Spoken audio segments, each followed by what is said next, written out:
we are not supposed to teach everything. That's today's guest, professor, author, composer, and choral director Marques Garrett, releasing us from perfection. Welcome to Music Ed Insights. I'm leadership trainer and former band director Alan Fire, here with composer and co-college music education program head Steve Shanley. Each episode, Alan and I talk with national thought leaders in music education with practical insights for K-12 music educators. Steve, tell us about our guest. Marques Garrett serves as Associate Professor of Choral Studies at the University of North Texas. An active conductor and performer, Dr. Garrett is a guest conductor, clinician, and singer with school, church, festival, and community choirs throughout the country. He's an avid composer of choral and solo vocal music, whose compositions have been performed to acclaim by high school, all-state, collegiate, and professional choirs. As a researcher, Dr. Garrett's most advantageous topic is the non-idiomatic choral music of Black composers. And if you aren't sure what that means, we discuss it in detail during the first of this two-part interview. His lectures at state and regional conferences of the American Choral Directors Association and at other venues afford him the opportunity to showcase this underrepresented area of music, resulting in the anthology, The Oxford Book of Choral Music by Black Composers. Find Marques's full bio, show notes, and resources at musicedinsights.com. Alan, what was the takeaway you had from this episode? So many good stories. I know that's not a takeaway, but he is a captivating and thought-provoking storyteller. And each of them has a lesson. And that's why this is a two-parter. How about you? As referenced in the cold open, I like how he frees us from feeling like we have to be able to teach every genre of music. There simply isn't time. Yeah, and he extends that. He has a real emphasis on having grace rather than jumping to conclusions about the intentions of others. And I think that's cool. This is the second part of a two-part episode. Make sure you've heard the first part. And a reminder, insiders get ad-free episodes. If you want the benefits of being a Music Ed Insights insider, head to our website to learn more. But for now, let's hear from Marques Garrett. So let's say Dr. Garrett is now the middle school director at Franklin Middle School down the street from me here in Cedar Rapids, Iowa. How does he approach the year from a programming standpoint with his seventh grade choir?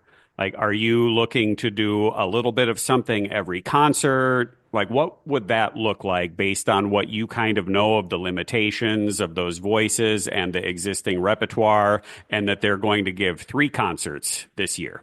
I will start off by saying that I've only taught on the collegiate level, but have many friends and have had many conversations with them. And especially when I was working on my doctorate, I was able to visit some of those schools to be able to see what's happening. So I don't want anybody to be like, oh, I can't believe he would say that. I would never do that. I'm just letting you know my experience. I need to say really quickly, we have to make sure that as many of our colleagues understand that we are not supposed to teach everything. And I think a lot of teachers, because of well-intentioned speakers and, conference presenters, and sometimes other teachers will try to say, you got to do this and this and this and this and this and this and this and this and this. And guess what? There's not that much time. Now, if you want to model your life after capitalistic society, which says that we have to keep going and doing and never stop, then that's on you. But don't tell me that I need to not watch a show on Netflix, or I've already seen Wicked 4 times. It's been out for 3 weeks, maybe 2.5. I've already seen it 4 times. You can't tell me I can't go see it again because I need to learn this other style of music. There are too many styles of music, too many forms of representation. We cannot do that. This is the reason why our history colleagues don't feel as much pressure as we do, because they're just teaching the same thing again and again. Those kindergarten teachers, they're just teaching 1 + 1 and red. Those things haven't changed, and they just keep doing this. But we feel like in music, we got to keep doing all this new stuff and get so much.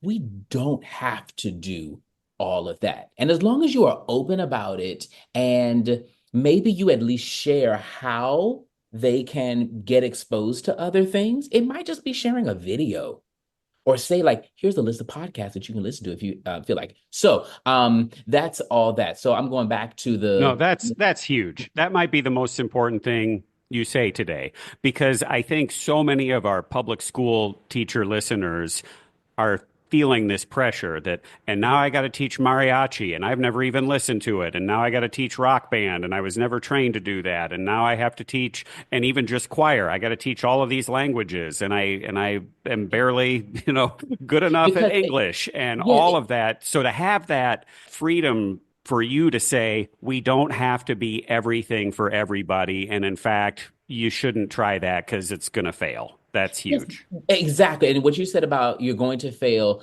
that's the most important thing because the people that we look up to for those styles of music, we're like, they do it so well. Guess what? They didn't learn about this 6 months ago at a conference and then watch like 3 YouTube videos and try to go to some summer intensive of 2 weeks or maybe just a week to try to figure this all out and then try to teach it to their group. No, they have been doing it for 10, 15, 20, 50 years. And guess what? They weren't doing all of the things.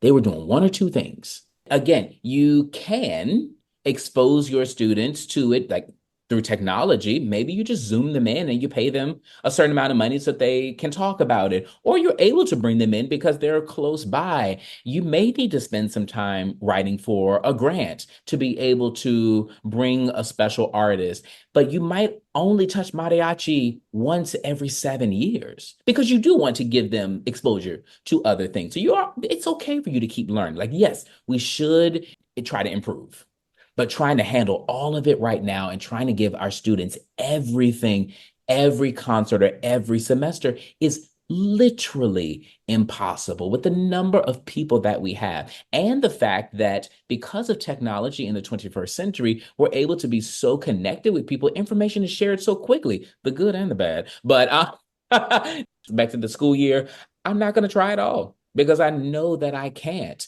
And I might have to program if I really want some sort of representation, maybe a cultural one, I may just have to go with somebody who is not of that culture based on identity or ethnicity. I may have to, but I will also be very clear and say this is the work that I did and this is why I'm doing it. I want them to get a little taste of it, but these are also the things that we have done to supplement Like, that. this piece is a West African folk song, but the arranger is a white woman. Like, you would explain that type Yeah. of information to the students. Exactly, because Mhm. there are spiritual arrangements. I was just talking to graduate students about this last week. Some spiritual arrangements that I have loved for a long time are, I think Carol Barnett, she has this arrangement of My Soul's Been Anchored in the Lord, which is fire. Like I love Moses Hogan's. Hers is like, it's sick. I mean, in the best kind of way. And she's in Minnesota. I have no problem doing a piece like that of hers because it's still just good. And if people are just like always upset, then I'm like, okay, you need to go for a walk. You need to meditate. You need to pray to Jesus. You need to get some therapy, something like that. So you're not always so upset. I'm not saying you got to walk around with your head in the sky thinking that everything is perfect, but I choose happiness and I really try to choose peace as often as possible. So, what does that conversation with your students look like when you pass out her arrangement? Do you, as you're handing out the music, say, this is a white woman from No. Minnesota arranged this? Do you address it at any point? Honestly, I would not address it because I have what my friend says is black privilege. Because it's a spiritual, if I do it, and because I feel that my students, generally speaking, according to the conversation that I've had from them and with my colleagues and that kind of stuff about things they've said about me, they trust me. If Alan or I programmed it and I said, what do you think I should tell the students Oh, about this? yeah. Should I address that a white woman from Minnesota did the arrangement of this music that is Yeah. not typically associated with Minnesota folk music? So this is where people need to, honestly, you just need to hire me to talk about Yeah. spiritual arrangements and how they differ from folk spirituals. So Yeah. the very basic part of it is that the folk spiritual is actually what is, if I were to agree with all of this, is what's owned by the culture. the folk spiritual. And you have to go do the research by looking at either The Music of Black Americans by Eileen Southern or reading any of the prefatory information from the collections of spirituals from the 19th century and maybe early 20th century. You'll learn what spirituals are. What we do now, I don't know if I've ever actually heard someone sing a spiritual. What I've only heard people perform are spiritual arrangements, and spiritual arrangements Yeah. are closer to classical music than they are to folk music. So that is the reason why anybody actually can do these arrangements, because what people are basing their judgment or their evaluation of whether it's good or not is based on other arrangements. And yes, those arrangements are by Black people that they're using as the litmus test. But by and large, I mean, when you actually look back at it, those arrangements were done because Black people really weren't doing spirituals as much as you think that they were. They were actually trying to get away from it because it was a reminder of slavery. And then you had these folks who had gone to school. They said, we need to preserve this music. They were studying Western art music. They were studying the Bach chorales, all that kind of stuff. They were in churches that had hymnals, so they decided to add homophonic alto, tenor, and bass parts underneath it and present it as classical music. And that is a very basic reason for why really anybody can do it. Now, it doesn't mean that I'm going to personally like all of those. You can do it, and other people may like it. I will just say I don't like it, but I also give reasons for why I don't like it. And it's like I am talking to my conducting students, especially graduate students. I said, you can come up with anything you want, any gesture. If it was my like the choral literature class I used to teach in Nebraska, I said, you can come up with it, your own genre type and that kind of stuff. All I care about is your reason why. Can you convince me why you said this? Does it make sense? Does it go from A to B? Now, I may be in the EFG zone, and that's okay. I'm not trying to get to your AB zone. So earlier you referenced the conductor who added the motion, the choreography into the piece, and upon further research, you decided, or in your opinion, you thought totally warranted. Did his research, I'm cool with it. I'm curious if you've seen instances where the director may have had the right intent, but the programming or approach came off as tokenism or checking a box or offensive. Anything like that where they meant to do the right thing, but it wasn't so good. One of the big errors that I find, I'll say, choral conductors make is conflating spirituals and gospel music and the performance practices between the two. So, with performance practices for spirituals, what we're talking about is, as I learned from Andre Thomas when I was at Florida State, is that people are generally saying that they want to hear a performance of a spiritual arrangement in the way that our HBCU choirs and professional Black choirs of the early mid 20th century, and some for the late 20th century. But these will be groups, and I guess if I mention another one that kind of goes into the early part of the 21st century, but we're thinking about those professional groups like the Brazil Denard Choral, the Eva Jesse singers, and the Albert McNeil Jubilee singers, and the Moses Hogan Chorale. Everybody is listening for that sound. And while I haven't done a lot of digging into it, my initial idea is that those groups were applying a lot of their classical training, their bel canto style singing, to these classical performances, because during that time in the 20th century, the early part of the 20th century, they were trying to prove that they belonged in those spaces. So you look at the concert programs of the Hampton Choir, let's say, when R. Nathaniel Dett was conducting them, they almost had no spirituals on there because, and this actually ties into the European tour that he took the choir on during his last year, which is the reason he got fired, is because the board of trustees or whatever they were called during his tenure at Hampton, they only wanted the Hampton choir to perform the extemporaneous spirituals. Approximately what year would this have been, please? This was 1930, 1931 for Okay. that. Yeah, that All right. academic year when that tour happened, from what I remember. And the music that the Hampton Choir was doing, they did have some spiritual arrangements by like Harry T. Burley, but there weren't that many because like the earliest spiritual arrangements that we know of, the concert spiritual arrangements, is I think 1917, Harry T. Burley's Deep River. That's the earliest one that we have. So they weren't as popular yet. But what Det did was use the Black folk music as the themes for anthems and motets. And while some of them maintained the spiritual text and melody, most of them only maintained the folk melody. And if you had a piece like his Deep River, which it's got the melody and it's got all this stuff that happens underneath, for those board members, they were like, yeah, but this is not what y'all do. Basically, it's what they were saying. Mhm. We want to make sure that when y'all go over there, y'all show what y'all can do. And he said no, because that is going to basically, he was saying, y'all are trying to stereotype us Yeah. and make it seem like this is all that we Black people can do. He had to go back and forth with the board to present his program. And eventually he presented one that pleased them because it didn't have all of that stuff. It had the stuff that they really wanted, in addition to like the Russian composers that they tended to do and some Bach and that kind of stuff. But when he actually got over to Europe, he did the program he originally wanted, and then he got in trouble because somebody like radioed back or whatever, or wired back to Hampton. It was like, you need to know that he's not doing what he wants. He did tell the story of when they were in, I think it was Austria. The choir ended up at a cathedral, and they wanted to just go visit just to see what it looked like.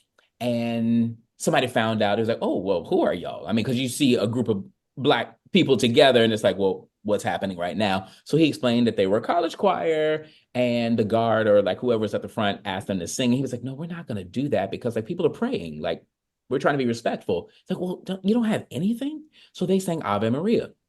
And after finished, the person was like, man, that was beautiful. Who was that by? Was that Bach? Was it Tchaikovsky? Was it Mozart?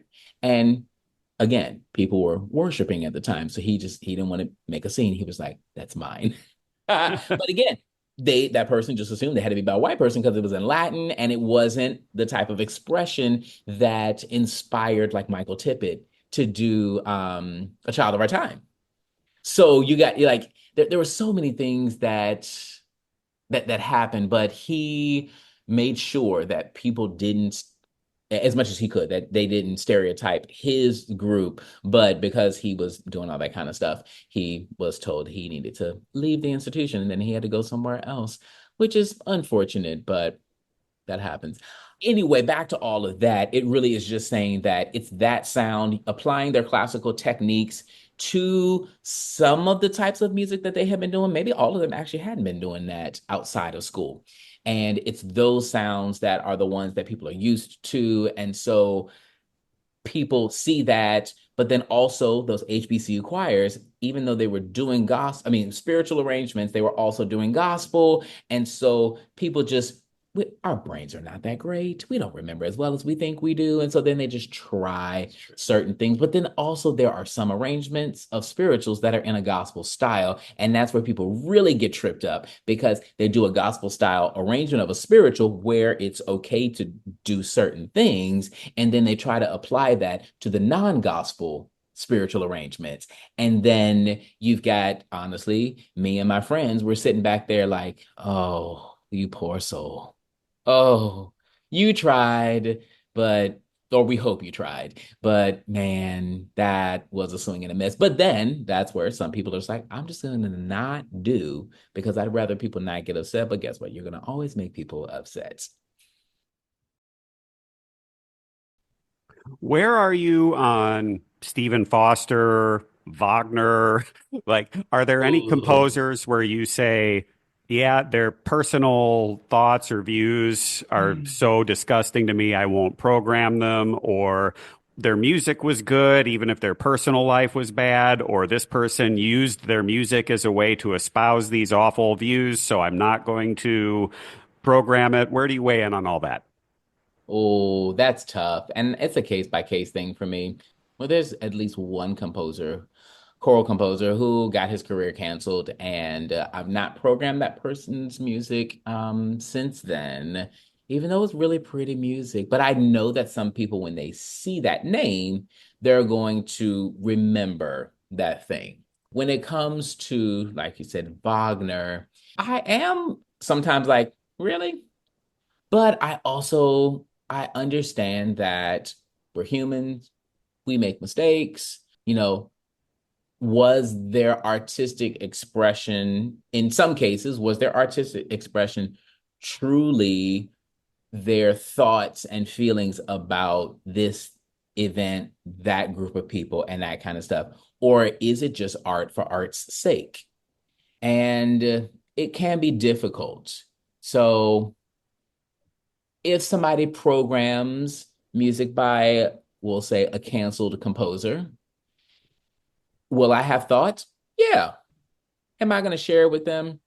Only if I know them. Like somebody really close to me did program a piece by one of these composers, and I was like, you do know what happened, right?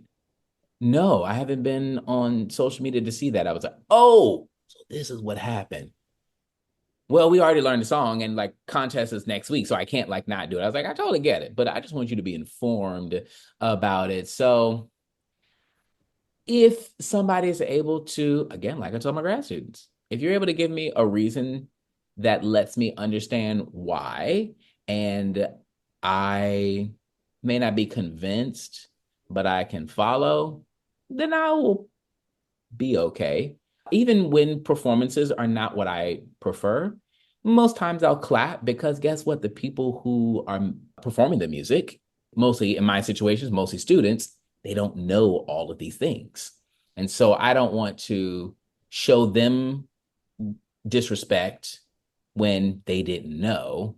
But there was a high school in Nebraska where I did send an email to a teacher and I said, hey, when you do arrangements of spirituals like this, it could remind them of blackface minstrelsy, which was blah, blah, blah, blah, blah, blah, blah. And that teacher didn't respond to my email for like a month. And I was like, oh, she's really mad at me. And then I visited the school and she's like, I'm so sorry. Like that email came just at a really weird time. And I didn't want to just like send a very quick response. And then all these other things happened. She was like, but no, I really listened to that. And I'm grateful for the people that I've had conversations with about a variety of topics. And even if they didn't respond in the way that I wanted then, I either saw how they applied that stuff or they changed, or I heard from other people who said, oh, when you talk to them about this, it wrecked them because they couldn't stop talking about that for like 3 weeks. And I was like, oh, I would have never known. And then sometimes I'm like, did I actually say that? I don't even remember having that conversation. So It's tough. let's say you see that Alan programmed a Stephen Foster composition with his middle Ooh, school choir, how dare you? No. and Alan says, It's a "I catchy talked to tune. I talked to my students about blackface minstrelsy and how this music was used for that, and how we're not okay with that, and also that from a songwriting standpoint." It was important in the development of American music. And we don't have to agree with him. And in fact, we probably shouldn't. But from a evolution of music, I think it's important my students know about it. How would you Yikes. respond to him? Oh, so you know what? Now I think I've had a change of heart. As my partner teaches classical saxophone at CU Boulder, and one of the questions that he asks, I think all of the graduate students, if he serves on their committee, is, okay, you've got this music by this classic composer, this one that's in a textbook. You're doing this Mozart and this whatever, whoever, whatever composer. Why do you think that you should teach that piece to somebody else, to a high school or college student? And they'll typically say it's for these skills. So his general response, so he may even have the question, so you've got these songs. What are the skills that you can learn from that? And what is a piece by a living composer or a female composer or trans or Ooh. whatever the case may be? This kind of composer that teaches the same skills. And his big question is, as educators, is it about teaching repertoire or is it about teaching skills? Only one of them can be more important. Just like my pastor back in Virginia said, the word priority doesn't allow for multiple. It doesn't allow for a plural. Only one thing can be at the very top. And so you have to decide, is it about skills or is it about repertoire? And if it's about skills, there are so many other pieces that you can use and ensure that blah, blah, blah is done or whatever your value system is. And it kind of reminds me of some of the music that I do. Like, I think one of my students next semester, she doesn't have any song that's not by a Black person. It wasn't intentional. I was just thinking of skills. And that's just what happened. I think I did have one, I've had Debussy, and then she said, "Oh, I've already done that." And I was like, I took that off and I was like, well, I guess we're good then. So yeah, I guess I would say you don't need to teach that Stephen Foster piece. There are other ways you can teach what you want to teach to the students. Yeah, yes, that's the piece that you know, and you've got all the reasons for it, but there's no way that there's not another piece out there that actually teaches all this stuff. And if you want to teach the historical element of it, then create a PowerPoint, create a Canva thing, or let the students make a TikTok. Like, actually, this is a great way that you can like incorporate technology. Tell them to use some sort of generative AI tool to create steps of something. I don't know what it is. And then try to fill in these things of why this and why that. I mean, it's almost like I think John Michael Cooper has a class where the students are presenting music, but they have one person presents one side and the other person is supposed to present a Oh, yeah. dissenting opinion. There's just so many other things that we can do. And by and large, many educators, myself included, I'm still working, we do the things because that's what we did. Yeah. We're not thinking about the full why. Sometimes we're only thinking about that last consonant slash vowel. We're not thinking about the W or the H or the question mark or the capital for the W. Like, there are other things, or even what color the Y is, what font is the Y. Like, there are all of these things that we can consider about all of it, but we have not been taught to investigate all of that. Yeah. So it sounds like you're saying, yes, I understand the historical significance of a person like Stephen Foster. Okay for me to talk about it with my middle school or high school choir so they're aware of it. But I certainly don't need to celebrate it by giving him a spot on my concert where I have limited repertoire, limited amount of repertoire I can learn in a year. Or why would I burn one on a Stephen Foster song? Yes, I also see another side of it saying, why do we have to learn about the life of some composer? Yeah. Why do we have to learn about why they wrote a song? Because just like I was talking to a composition colleague today and have shared with one of the editors of a publishing series that I'm a part of, sometimes you don't want to know the why for why I wrote a song, because most of the times I'm going to tell you the inspiration was the email that said, we would like to commission you. What is your rate? Then I tell them the rate and they say, we can pay that. Can you send an invoice for the deposit? And that clears. And Inspiration. that is the inspiration is I like going on vacation. I tell people this all the time. I like money. I do. And so, I mean, do I love the product after it's done?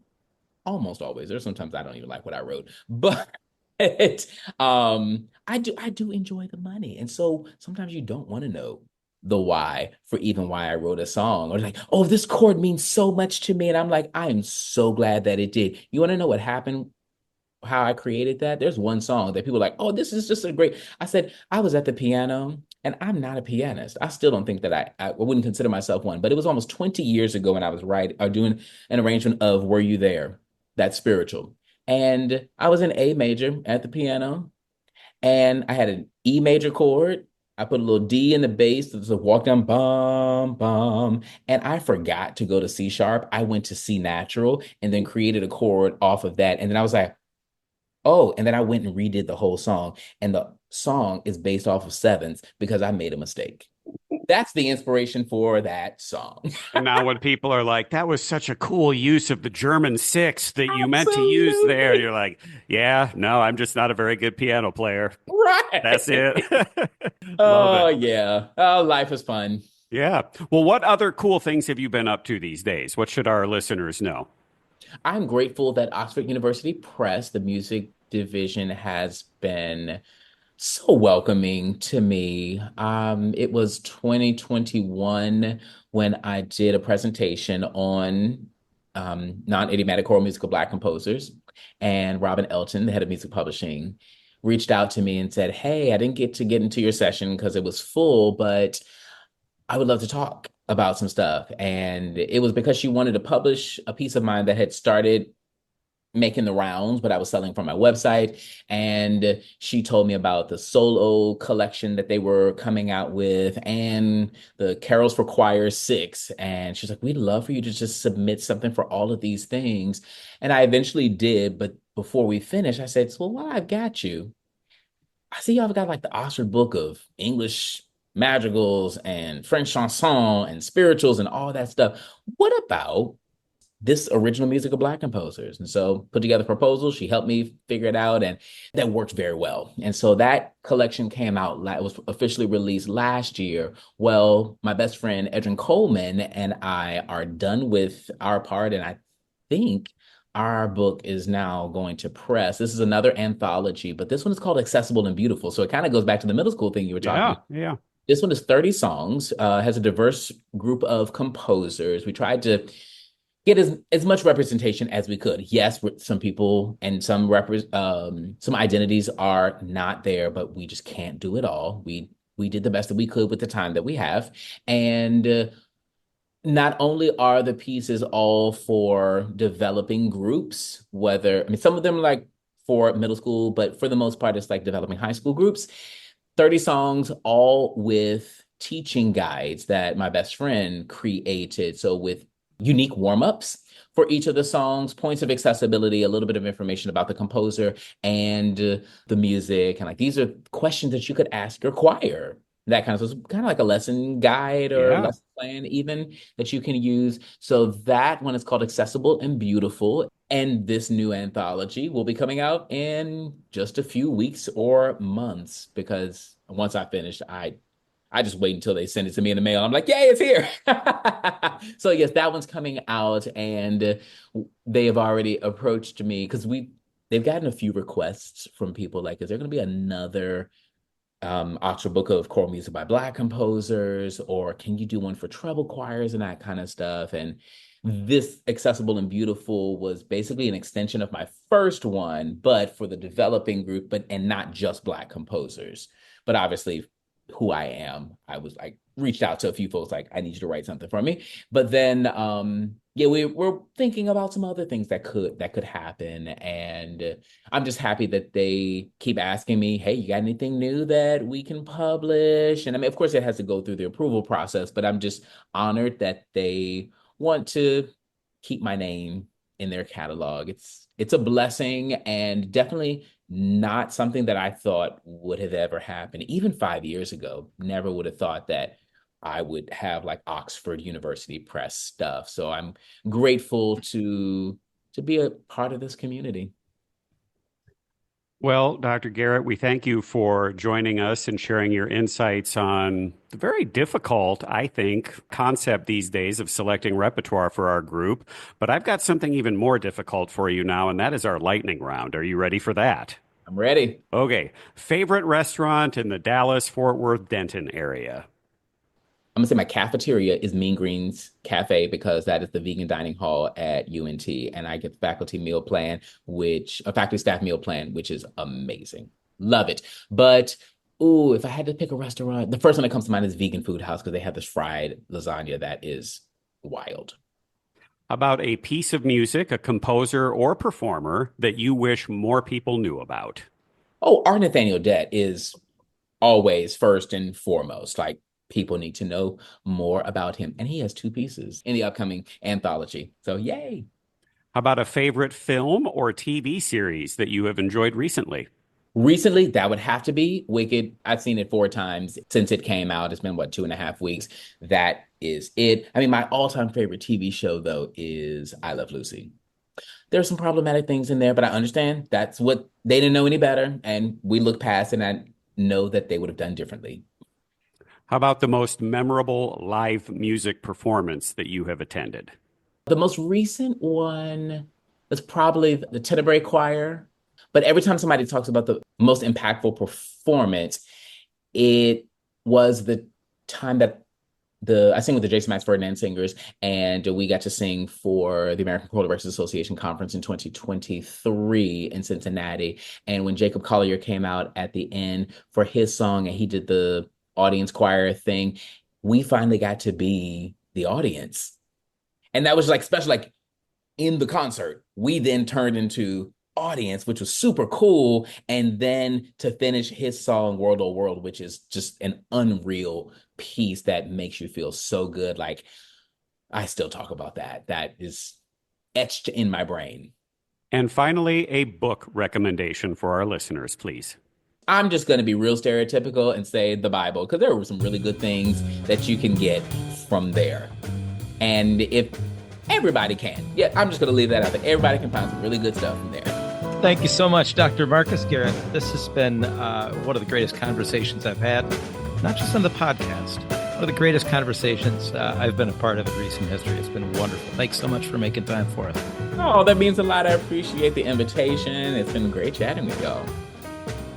Thanks for listening to Music Ed Insights. We're supported by Group Dynamic, a leading provider of youth leadership workshops. Alan works with dozens of schools each year to help develop their leaders. Learn more at groupdynamic.net/youth-leadership. Or you could email me at alan@groupdynamic.net. Also sponsored by the Co-College Music Education Program. They've got a website too. Just click their link at our website or email me at shanley@coe.edu. Also, The Normal Design, helping normal companies and people create memorable, meaningful, and professional designs and branding. More at thenormaldesign.com. And Winterset Websites, website design and maintenance. wintersetwebsites.com. Our Facebook page is Music Ed Insights. Our website has program notes, links, and a one-page download of this episode's key takeaways. That's musicedinsights.com. New episodes generally drop every couple weeks on Monday. Get current. Stay relevant. Music Ed Insights.